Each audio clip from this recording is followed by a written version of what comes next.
que pertence, e ele repartiu por eles a herança. Versículo 13: e poucos dias depois, o filho mais novo, ajuntando tudo, partiu para uma terra longínqua, e ali desperdiçou os seus bens, vivendo dissolutamente. Amém? Se assenta com a sua Bíblia aberta. Glória a Deus. Meus irmãos, o texto que nós lemos nessa noite, a partir aí do versículo 1, você pode olhar no seu texto, Lucas capítulo 15, a partir do versículo de número 1.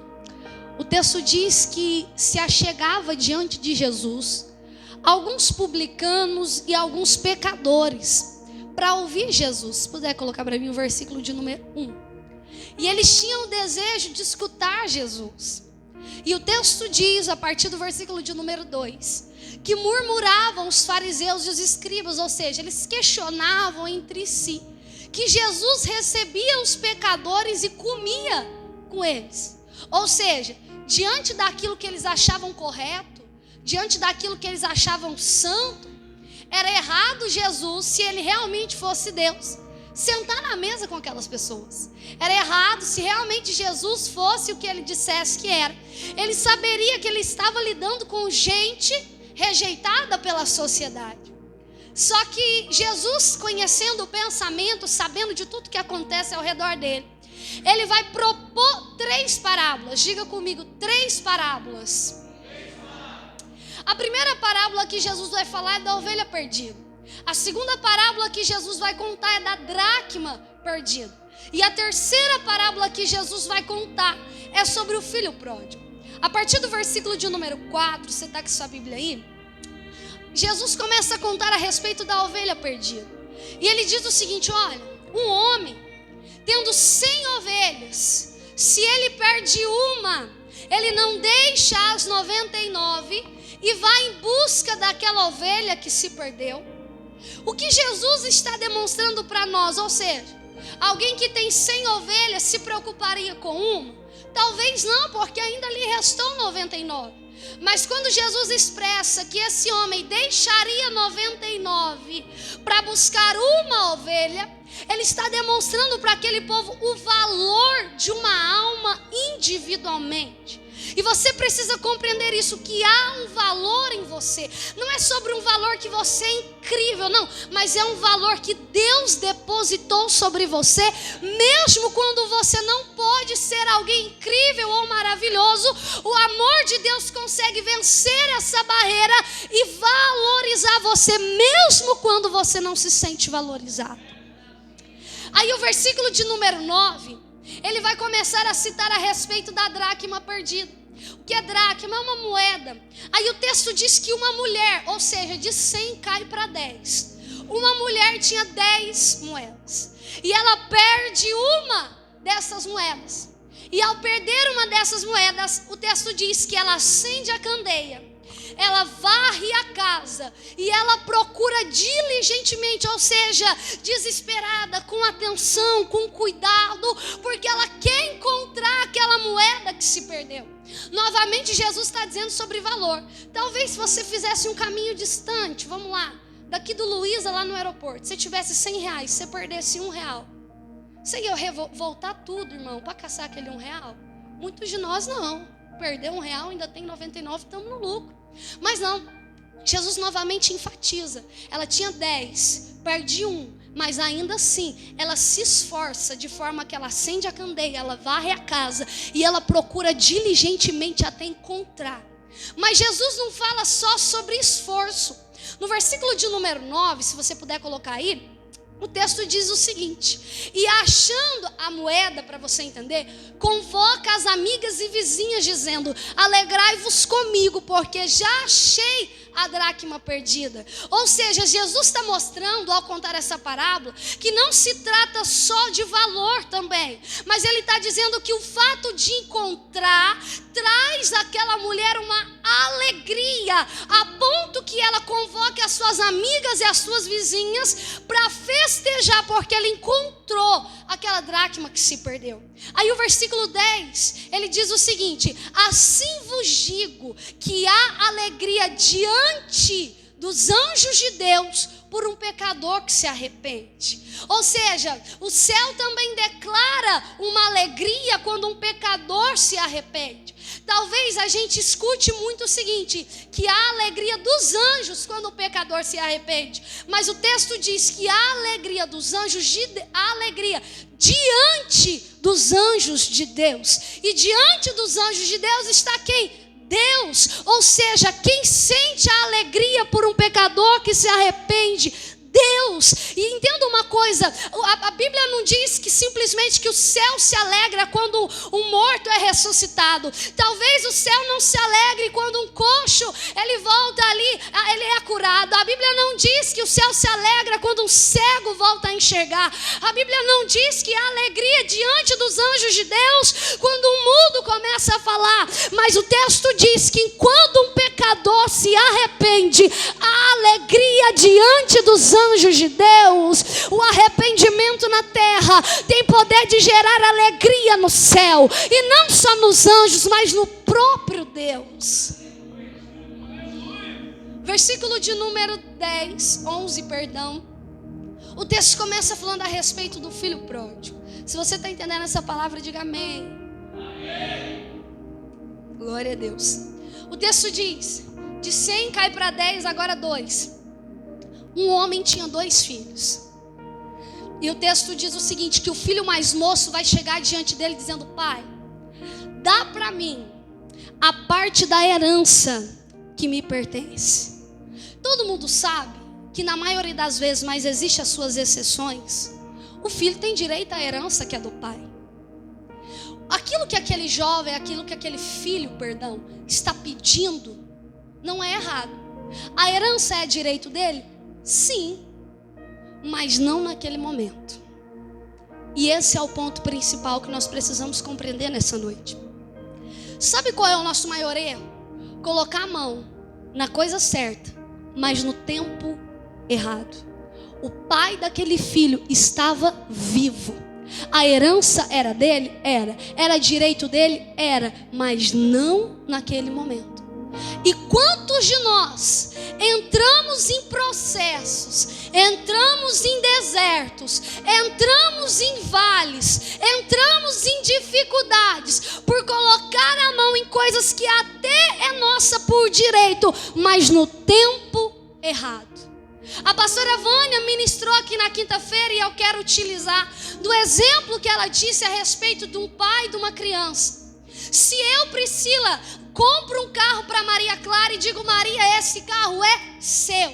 Aí a Maria pode me indagar dizendo: então me dá a chave que eu vou dirigir.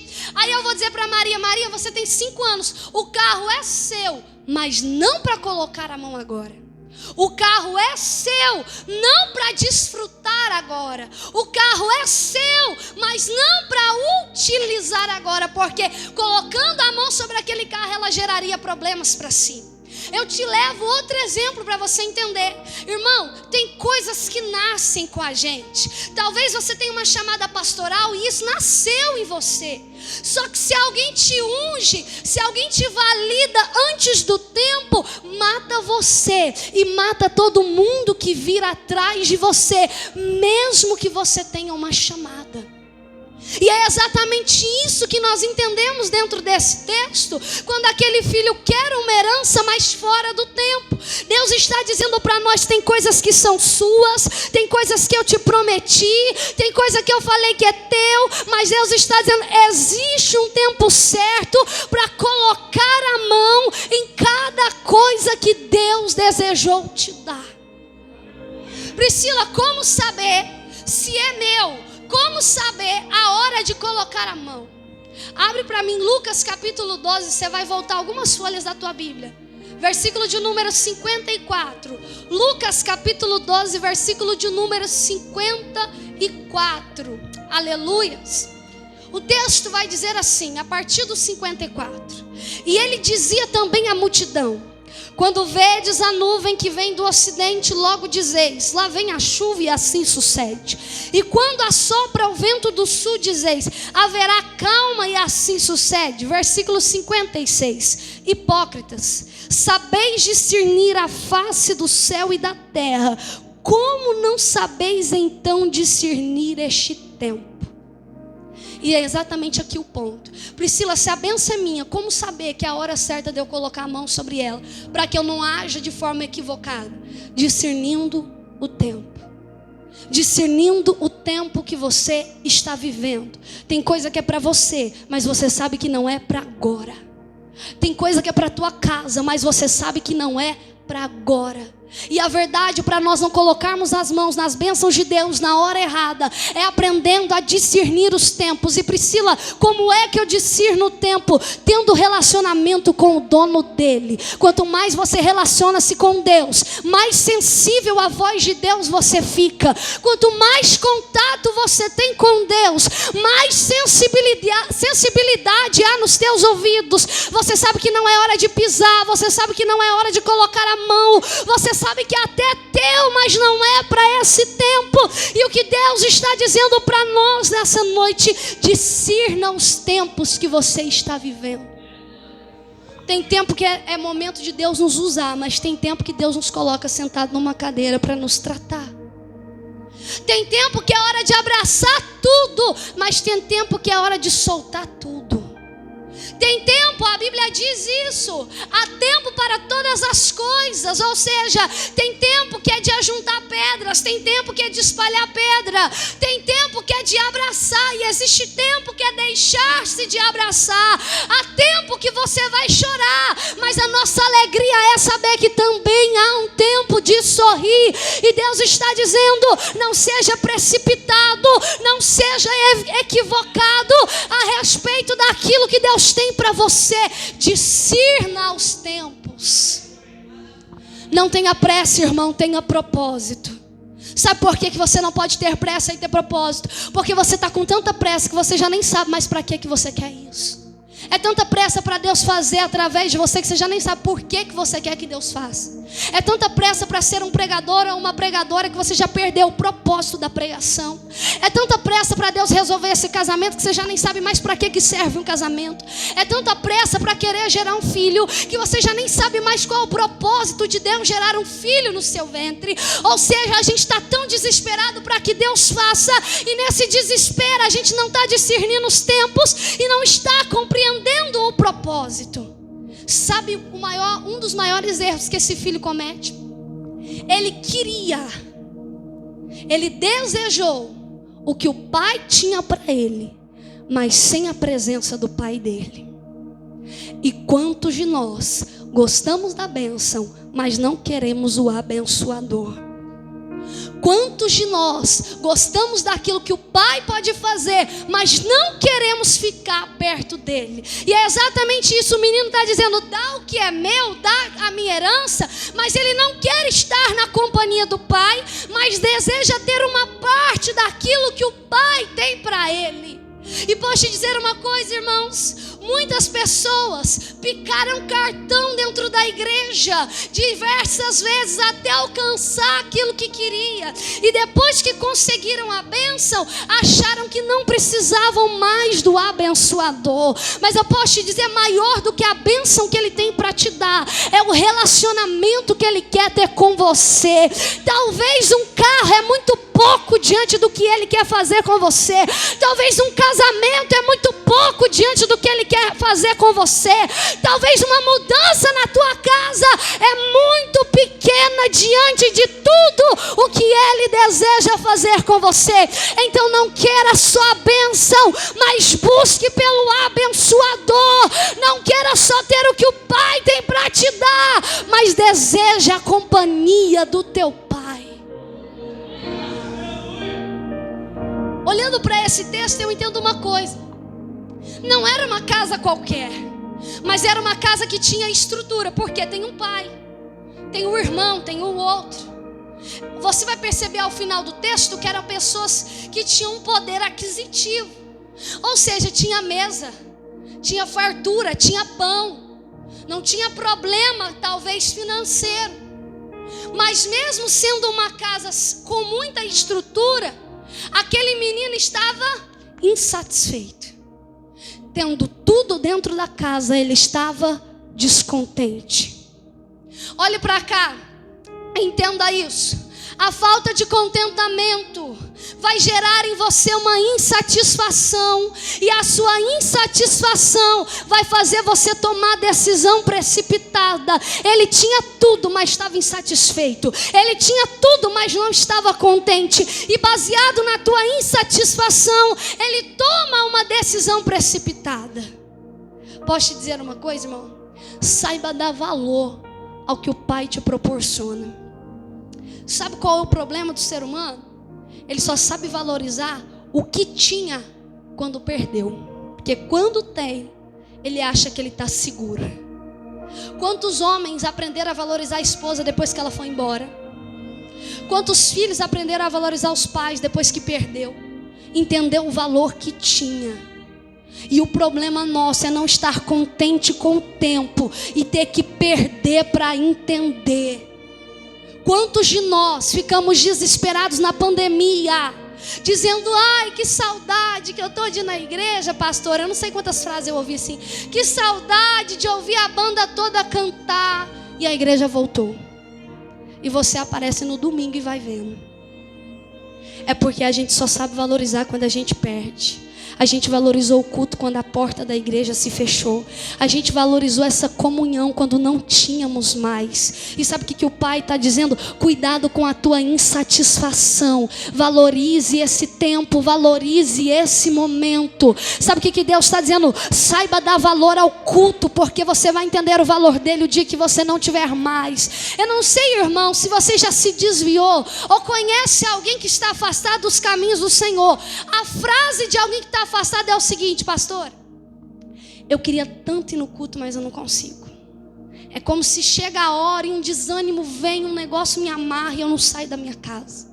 É alguém que já esteve na igreja e diz o seguinte: ai, como era bom cantar com os jovens, ai, como era gostoso cantar com as mulheres, mas só talvez percebeu o valor disso quando não estava mais ali.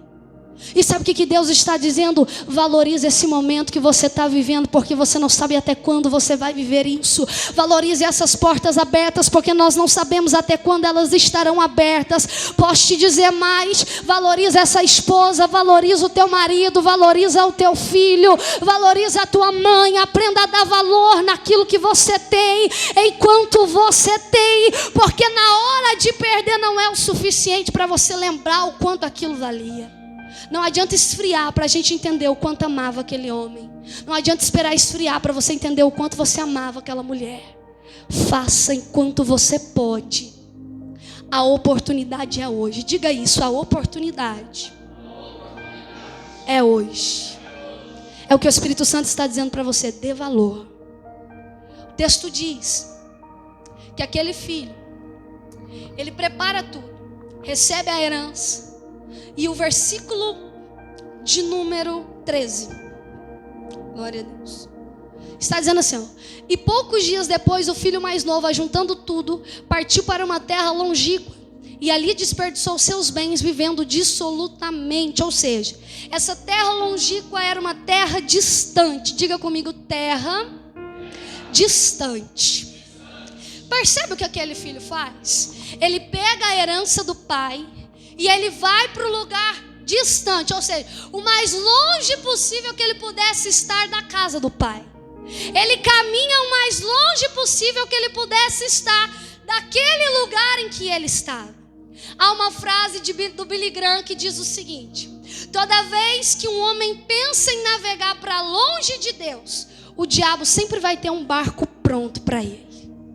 Toda vez que você decidir pegar o que não é seu neste tempo, para ir bem longe da casa do Pai, da presença do Pai, da comunhão com o Pai, o diabo sempre vai ter um barco preparado para te levar aonde você quiser. Priscila, eu não entendi. Sempre vai ter um amigo para te emprestar dinheiro, para te levar para onde você não devia. Sempre vai ter uma mensagem dizendo: vamos fazer isso. Sempre vai ter alguém para te dar apoio apoiar. A gente vive uma vez só, deixa essa mulher para lá, deixa essa mãe para lá e vamos embora fazer. Porque quanto mais longe você quiser ir do teu pai, mais incentivo do diabo você vai ter. Ele vai para uma terra e ele desperdiça dissolutamente, ou seja, ele usa de qualquer jeito uma herança que era para ser uma bênção, ela vai ser desperdiçada. E eu caminho para encerrar aqui. O texto diz que depois que ele gasta tudo, há uma fome na terra. E agora ele procura um cidadão da terra para conseguir ali um emprego. E ele consegue. Ele vai cuidar de porcos. Só que você entenda uma coisa, esse trabalho é extremamente vergonhoso para um judeu. Até nos dias de hoje, irmãos, os judeus, a maioria deles não comem carne, porque a carne do porco, porque eles consideram uma carne suja, uma carne imunda. Ou seja, colocaram ele para cuidar de um animal que ele considera sujo. Só que aí, o versículo de número 16 vai dizer assim, ó: e desejava encher o seu estômago com as bolotas que os porcos comiam e ninguém lhe dava nada. Sabe o que o Espírito Santo falou para mim? E eu quero que você escute, abre o seu coração e escute isso. Quão humilhante precisa ser a situação para você reconhecer o teu erro? Porque tem hora que o nosso coração é tão duro que Deus tem que colocar a gente numa situação extrema, ou permitir nós chegarmos a uma situação extrema para reconhecermos que erramos. Ele precisa chegar, irmão, desejar comer lavagem e ninguém lhe dava nada. A fome era tanta que ele desejava comer a comida do porco, mas ninguém, mesmo desejando, não lhe dava nada. E o Espírito Santo está dizendo: será que vai ser necessário entrar em uma situação precária para reconhecer? Será que vai ter que entrar numa situação humilhante para deixar Deus moldar o teu coração? Aí o versículo 17 para mim é o versículo chave desse texto. E diz assim, ó: e tornando em si. Talvez na tua Bíblia pode estar: e caindo em si. Eu acho interessante tornando em si, porque é como se ele fizesse o quê? Tudo que ele fez foi baseado numa ilusão. Quando chega no momento da humilhação, ele faz o quê? Cai em si. O que eu estou fazendo aqui? Que situação é essa? Que humilhação é essa? Aí ele vai dizer o seguinte: quantos jornaleiros de meu pai têm abundância de pão e eu aqui pereço de fome? Posso te dizer uma coisa? Nesse momento, nos próximos versículos, você pode olhar na tua Bíblia, aquele filho entende uma coisa. Ele admite que o problema nunca esteve na casa do pai. O problema nunca foi o pai. Ele admite que tudo o que aconteceu foi por conta da decisão dele. E muitas das vezes nós queremos culpar pessoas que não têm culpa da situação que nós estamos. Nós estamos dizendo assim: porque antes eu era assim, porque antes eu fazia assim, porque meu filho era assim, porque minha filha era assim, e foi o fulano chegar e foi entrar nessa escola e foi entrar nessa faculdade. Irmão, ele entende que o problema nunca foi ninguém. Sabe qual é o nosso problema? Em colocar a culpa no que está externo, quando o problema não é de fora, o problema está dentro. E é o que o Espírito Santo está dizendo para você. Observe a tua situação e perceba que o problema nunca foi ninguém do lado de fora, mas sempre foi aqui. Coração duro, insatisfeito, descontente. E é o que o Espírito Santo está dizendo para você. Olha o que ele vai fazer no próximo versículo para eu encerrar. Ele diz o seguinte: levantar-me-ei, irei ter com meu pai e dir-lhe-ei: pequei contra o céu perante ti. Já não sou digno de ser chamado teu filho, faze-me como um dos teus jornaleiros. Sabe o que ele faz, irmão? Não basta só admitir, tá? Não basta você ir embora agora e falar: realmente, eu fui errado, eu agi errado, eu não devia ter feito isso, eu não devia ter falado aquilo. Não. Não basta só admitir, mas precisa recalcular a rota e refazer teu caminho. É o que o Espírito Santo falava ao meu coração de forma muito profunda. Não adianta só sair daqui sabendo onde é que está o erro, mas precisa já começar a projetar por onde vai começar a mudança. É o que Deus está dizendo. Olha e começa a ver onde é que está o erro. Priscila, deixei de orar. E quando é que vai começar a mudança? Quando eu voltar para minha casa, eu vou dobrar os meus joelhos e vou começar a refazer aquilo que eu não devia ter parado de fazer. Priscila, eu parei de orar, parei de ter comunhão com Deus. E Deus está dizendo, não basta só admitir. Vai voltar para casa recalculando a rota, fazendo o caminho e dizendo por onde é que vai começar a mudança. Talvez a mudança seja mais paciente com os teus filhos. Talvez a mudança tenha mais paciência com aquele marido. Talvez a mudança seja, tenha um coração mais bondoso com a tua esposa. Talvez a mudança seja menos compulsivo com o teu dinheiro. Mas Deus está dizendo, não basta só admitir aonde tem um problema. É noite que Deus te convida a recalcular tua rota, refazer teu caminho, voltar para a casa do Pai, abraçar o Pai, pedir perdão para Ele e se posicionar como Ele deseja. Eu quero terminar nessa noite te dizendo por onde vai começar a tua mudança. E essa é uma pergunta que você responde para você. Não deixe para amanhã. Comece hoje. Por onde você vai começar a mudar. E deixa o Espírito Santo te fortalecer em meio às tuas dores. Amém? Aplauda o nome do Senhor Jesus. Glória a Deus. Pastor Antônio nessa noite vai estar ministrando a ceia. Você que vai ser